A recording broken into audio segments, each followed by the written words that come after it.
starting with a party.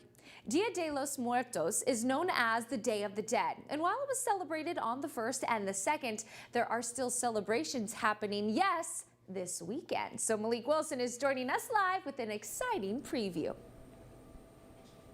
That is absolutely right, Mary, and I love that you pronounce it that way as well. I was struggling just a little bit, but I have my friend here, the owner of this beautiful restaurant, to talk about how you guys are celebrating Day of the Dead with some nice food here. So fill us in.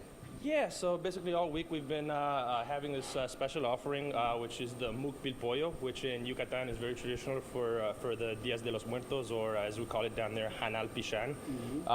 So right here, this one is the Mukbilpollo. It might not look like it right off the bat, but that's actually a very large tamal that is traditionally baked, traditionally underground. We're obviously using an oven here, but it's got a bunch of turkey in it, achiote, cow peas, onions, mint, and it's actually baked, so it's got kind of like a nice crust on it, almost like it's almost more like a pie than what you would typically think of as a tamal. And you know, that's very traditional on the Days of the Dead in Yucatan. And then we're serving with that as well a atole made with peanuts. So an atole in Mexico is basically like it's a warm corn-based beverage. This particular one is flavored with peanut, and that's just something that would traditionally be drank around this time of year, anytime it starts to cool off some, or you know, it's also very traditional to eat with tamales. You know, and as in most parts of Mexico, the Days of the Dead, like a lot of the offerings and the foods given out are, you know, very corn-centric, since that's just kind of a big part of the backbone of the culture. For sure. And I know this is going on the next couple of days. You know, how can people come in? Do they need to reserve a spot, or can they just walk in? How does that work?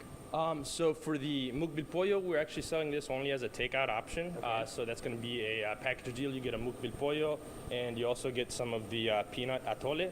Okay. So that's going for $60, but Okay. it actually feeds like quite easily. You Yeah, know, feed a whole family.